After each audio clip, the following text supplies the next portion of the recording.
Hi there. As you can see, I'm still out in the desert, stuck, tired, and waiting for someone to come help me. Until that day comes, I'm left with my thoughts, trying to sort through who I can really trust when it comes to faith in the Bible. Today, let's talk about Wes Huff. Some people call him Wes Buff. Can you trust him? If you don't know, I'm actually knockoff Wes Huff. See, we got a little bit of similarities here, especially with his new haircut, right? Wes is a really strong Canadian Christian apologist, born in Pakistan and raised across the Middle East. Well, at least is whatever Google told me. He overcame a rare neurological condition, something he describes as miraculous, which fueled his passion for ministry and rigorous apologetics. He works for the Apologetics Canada organization. Huff has gained widespread recognition through public debates, media appearances, including the Joe Rogan Experience. He destroyed Billy Carson, and engage in online content that seems to make complex theological scholarship accessible and compelling. You might be asking why it's important to ask if Wes Huff is trustworthy. This is not some bashing video where we just destroy Wes Huff, of course. Being able to trust a Christian YouTuber matters because many viewers rely on them as a primary source of teaching, especially in areas where they don't have the background to fact check everything themselves. If a creator misrepresents opposing views, avoids the best arguments, or presents ideas with more confidence than their expertise allows, followers can easily be misled without even realizing it. Since faith and theology directly shape people's beliefs, decisions, and spiritual lives, the trustworthiness of a teacher is just as important as the accuracy of their conclusions. Just a reminder, we are not asking if Wes Huff is right. He's right about a lot. The question for today is he a trustworthy source of information? What makes someone trustworthy, you might be asking? See, when I try to establish if someone online is trustworthy, I ask a few key questions. Can they summarize the views of people they disagree with correctly? And when they actually argue against them, when they argue against people they disagree with, do they actually respond to their points rather than avoiding the best arguments? Do they get emotional in debates, which usually means using less of the thinking part of their brain? Or do they stay clear-headed? Do they insult others or call them names? Or instead represent both their opponent and their own view fairly and with the best arguments available? When I don't know a topic and I check the original sources of what other scholars say about a topic, are they right most of the time? Or do I find they misrepresent their sources? I also look for whether they take critique seriously. Are they willing to admit, I'm not an expert here, and know when to be confident and when not to be? Naturally, even the smartest people make mistakes. A trustworthy person is going to correct those mistakes when they have them. Hello? Hey, I need a ride. Can I have a ride? Sometimes I feel like people don't want to listen to me. But that's okay because you're here. So, like and subscribe for my confidence. Formal education is also helpful too when finding out if someone is trustworthy. If they have a degree from an accredited school, it shows that someone knowledgeable has signed off on how much they know, and ideally, you'll be taught how to look at original sources and do research well. I'm going to apply these kinds of questions to what we know about Wes Huff to see where he is on the trustworthy scale. So let's start with education. Currently, he's pursuing a PhD at the University of Toronto. That's a big thumbs up. He specializes in biblical manuscripts and New Testament studies. If anything, this is what he is most trustworthy in. The features of the manuscripts, not necessarily the words, but things like the spaces between the words, the development of punctuation, indentation or outdentation. And I look at the margins and I try to, based on the average size of manuscripts in and around that time, and also the average spacing of words and the margins on the top, bottom, and the side recreate what the manuscript could have possibly looked like. Whoa. I'm an expert on early Christian scribal culture, and particularly in Greek and Coptic manuscripts. That's what he's an expert in. Well, I shouldn't say expert. We'll get to that later. See, this is important as that is a very, very specific topic. Supposedly, if he was an expert, he's not an expert, but if he was an expert and just the little squigglies on manuscripts, that would still not make him an expert on the different manuscripts we have of the book of John, or an expert on if you can trust the Gospels. See, even though all three of those questions deal with manuscripts, that doesn't mean that he's an expert on all three. It only helps him a little bit in this instance. He's not doing some theological study of the entire Old Testament. His research barely has anything to do with the Old Testament, actually. With that being said, even though his work isn't published yet, I would say he's probably very trustworthy on the basics of manuscripts, how they are read, which ones out there exist, what those squigglies mean. At the same time, he is not graduated yet. He's also not a scholar under the formal understanding, meaning he hasn't participated in peer review. This means we have very little evidence that the things he is working on for his PhD have been signed off on. Theoretically, it's possible that he's submitting a bunch of assignments and the teachers are giving him all Fs. That's just something we don't know. His expertise on manuscripts might be very, very good, but he has not done any peer review. This gets to my first critique of his untrustworthiness.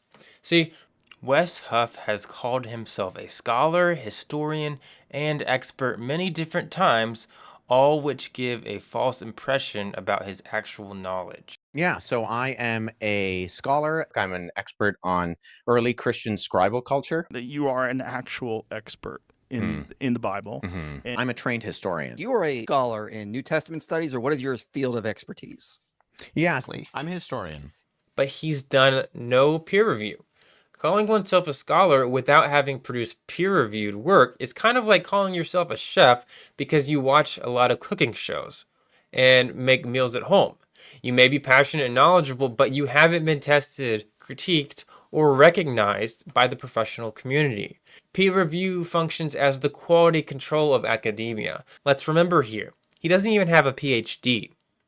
The word scholar implies tested expertise, demonstrated research, accountability to an academic community. Using the label without those credentials makes it seem like he's inflating his authority, which edges into a kind of lying by exaggeration. Now, you might say that lay people don't understand these formal understandings of what a scholar is, what an expert is. Maybe they just mean he's just really, really smart and educated person on a topic. Of course, random people on the street can use it however they want. But what Wes Huff does by claiming to be a scholar is he gives off the impression to a lot of people that he has expertise he does not. Okay, so he isn't a formal scholar and he's not a formal expert on anything Bible related. And his college work he is most experienced in has little to do with dating the Gospels or whether Moses existed and pretty much everything we're going to talk about today, but maybe he has been taught how to research well, how to prevent bias from letting it affect you. A PhD and master's in biblical related topics doesn't prevent all bias, but typically teaches you how to read the Bible in context and teaches you the languages to be able to solve the most questions possible. Wes does know some Greek, but it's hard to tell how much he actually knows, considering the only time he's used Greek publicly that I'm aware of was in a presentation where he confused the basic relationship between a lemma and its aorist form. And, sir, if I could get you to read this on the screen for us, right there. You can start. No? You don't want me to read that. Oh, okay. So I'll make it easy for you. Right there in the middle, you can see ginomai, which we all know is, everyone together, the second aorist middle indicative third person singular of ageneto. You guys aren't going to do well on the quiz. In fact, if you look close enough, it doesn't look like Ginamai or Aginito is on the screen at all. So while he was trying to flex his credentials and test the audience, the mistakes ended up showing that he himself hasn't mastered some of the most fundamental building blocks of Greek grammar. On the other hand, I've seen very little evidence he has much of an understanding of Hebrew at all. There was this really weird video where people might know it as the Hatikva, Havtika, I love you. where he or someone else put a Hebrew word on the screen that was similar, but not what John Meade said, which makes it look like he didn't know Hebrew well, because if he did, it seems like he would notice that mistake. You can check the description for more on that. Because Wes got famous off of his conversation with Billy Carson, let's talk about that. In the conversation, Billy is like, the Bible copied the Numa Elish. And Wes is like, Not only do I not find parallels, there's no parallels. While it is true that Genesis doesn't copy it word for word, there seems to be way too many parallels to think that it's as simple as saying they have nothing to do with each other. Wes also got some basic facts about the Enuma Elish wrong. You can see my video on that if you want more. Some things that the debate showed me is yes, he knows enough to debunk low-tier online anti-Christians and look really, really cool doing it. I also learned that while Wes knows a lot, he still shows a lot of room for growth. One thing that stood out to me in this conversation is that he's great when talking with people he disagrees with. Billy Carson said some crazy, insane stuff, and Wes kindly walked Billy through the truth and explained to Billy how he was wrong. This is a great sign of trustworthiness, as it means Wes is able to listen to people who disagree, and eventually that means he's probably going to learn a lot from it, even if he initially disagrees with them. Later, Wes Huff got so famous that Joe Rogan had him on his channel. Wes made a lot of mistakes in this discussion. That's not a surprise though, because they went in detail about a lot of different topics. Wes showed how much he knows in that conversation, and that I was impressed. Like, right off the top of my head, I was like, man, that's a lot of different facts to know. He talked about so many different topics and was right about so much. He messed up a few times though. Naturally, Wes is going to misspeak. He's going to misspeak. He's going to misremember things. He even made a video where he corrected himself on a number of things. That's pretty cool. At the same time, Wes doesn't correct everything he should have said, especially on things that would have made his case much worse. On Joe Rogan, he says that the great Isaiah scroll is word for word identical to the later Masoretic text. one of the things that shocked them about Isaiah was that it was word for word identical to the Masoretic text. Word for word. Word for word. But later says he's being hyperbolic and uncareful. He says he was thinking of what Gleason Archer and Emmanuel Tove said. Afterward, though, Alex O'Connor pointed out, even in Wes Huff's correction, he still misquoted and misunderstood what Gleason Archer said. And he still overplayed how crazy it is that the texts are similar. While the Isaiah text at Qumran and the Masoretic text are both very, very similar to each other, they are certainly not identical and actually have some big differences. Wes says that the changes do not affect essential Christian doctrine, which might maybe be true, but he certainly doesn't know enough about the Dead Sea Scrolls to know that, considering he can't even accurately describe this basic concept of similarity in texts. Also, even if he is right, essential Christian doctrine is not the only important thing. Wes avoided the topic of how many of these texts change our understanding of how they viewed Scripture, what text should be considered Scripture, and many other important topics that do not fit neatly with his understanding of Christianity.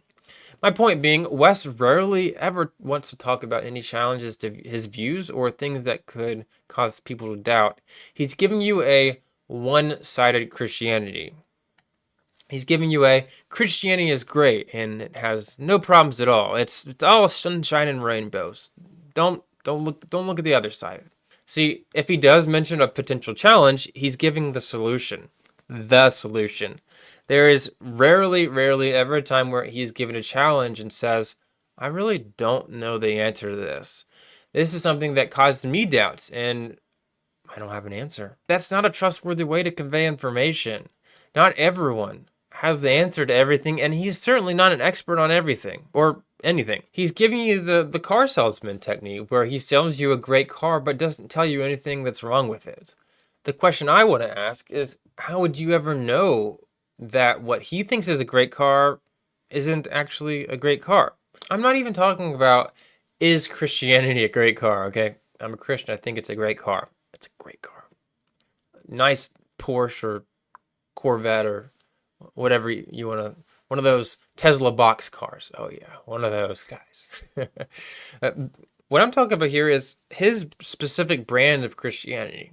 See, he might be giving evidence for Christianity, of course, but he's also just giving his theological beliefs, his views of hell and of the gospel, of the canon of scripture, what text should be in the Bible. He's giving all these different questions and answers, and his specific view, and you would never know that there are other views or that there are challenges to his view if all you did was listen to him. You simply just can't trust that he's giving you the full story. But let's get into more examples. On the topic of canon, Wes makes claims as if they are undisputed, and certainly true, even though many of these claims are disagreed by lots of Christian scholars, not to mention most non-Christian scholars.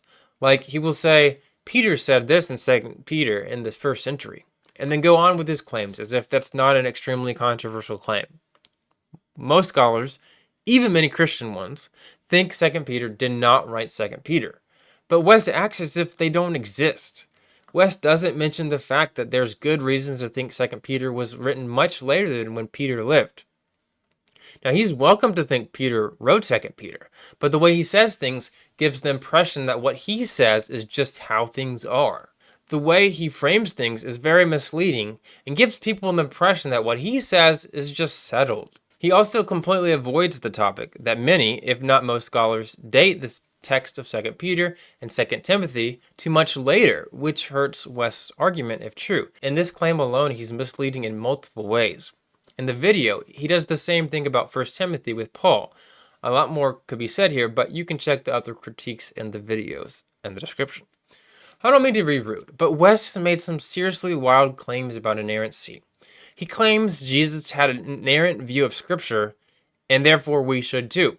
Now, ignoring the part where he seems to be completely unaware of how controversial what he says among Christians is, in many different ways, he quotes a text where Jesus is talking about something in the Old Testament where Yahweh talks, and it was written down, and therefore concludes that Jesus thought the entire Old Testament was inerrant. I'm not kidding. What? Not only does that just not follow, but he wants you to think it's a hill to die on. Also, Wes has said some wild things about the Trinity. Wes Huff has commented on the Book of Enoch several times, and while most of the stuff he says is true, he's clearly not up to date with the best arguments. For example, on a Twitter post, he's talking about the Book of Enoch and trying to make a case for why it shouldn't be in Scripture.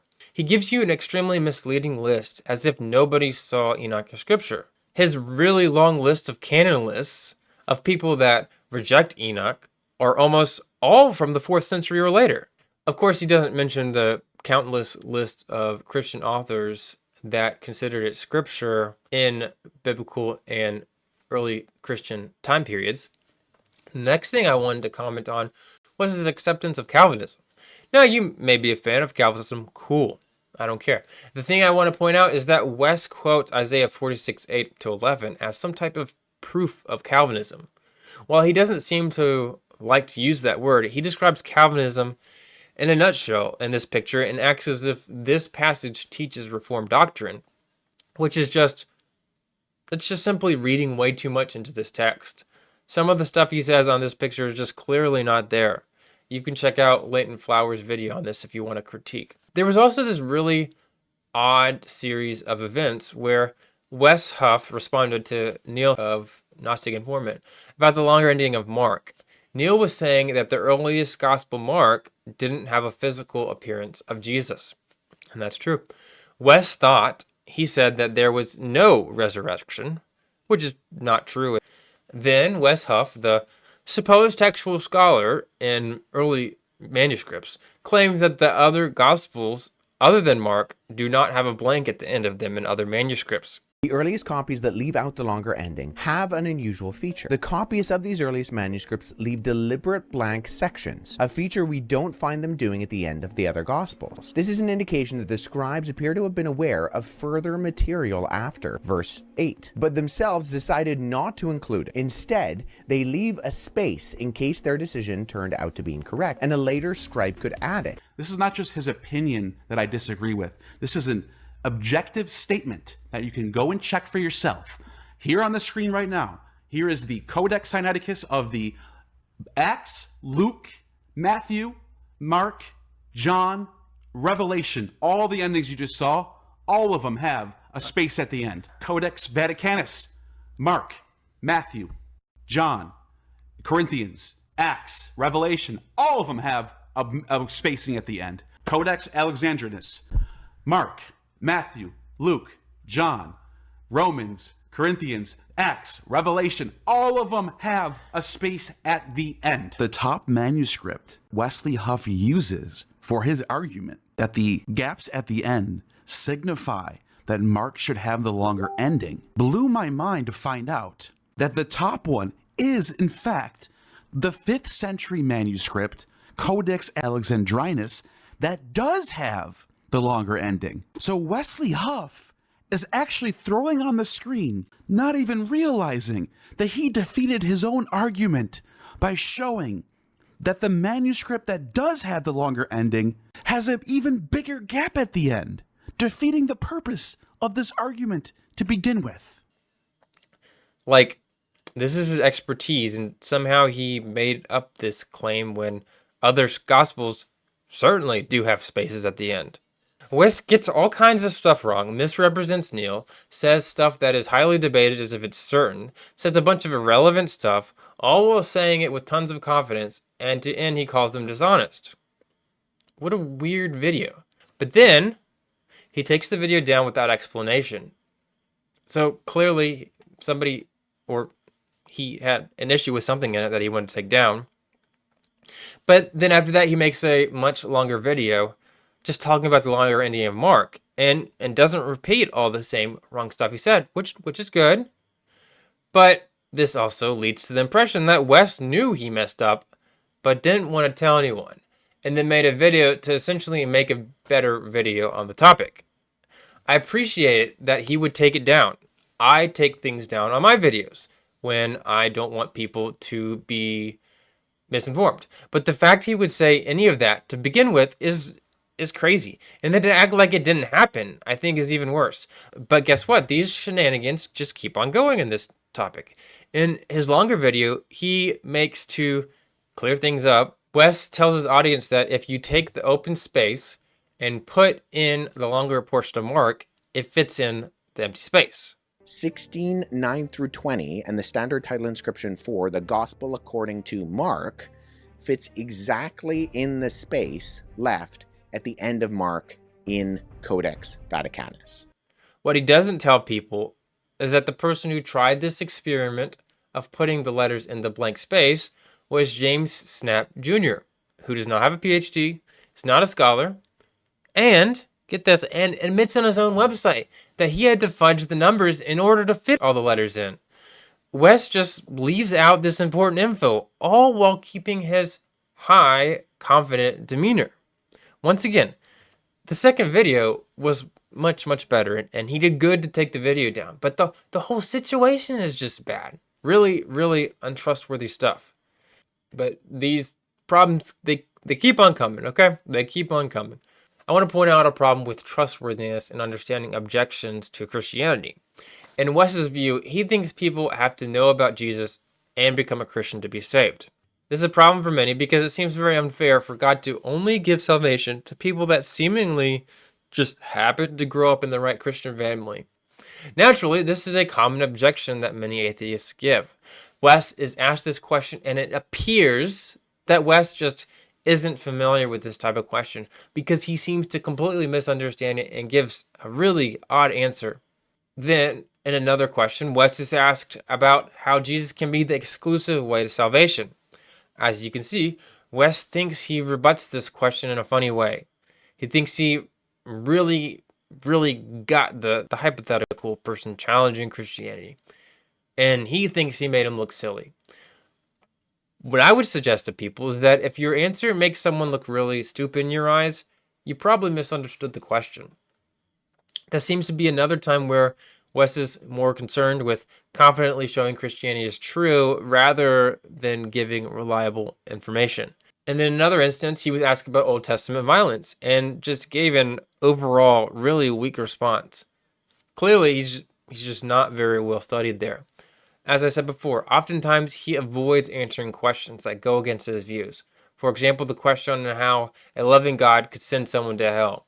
He was asked about how Christianity has a problem, considering there are so many Christians that act extremely unethically. And this, he just doesn't take the question seriously at all. As I said before, I'm not looking to make Wes look bad. I want Wes to be great. And I want to be able to trust what he says. For Wes Huff to regain trust, he needs to take stronger steps in correcting past mistakes and being transparent about the limits of his knowledge.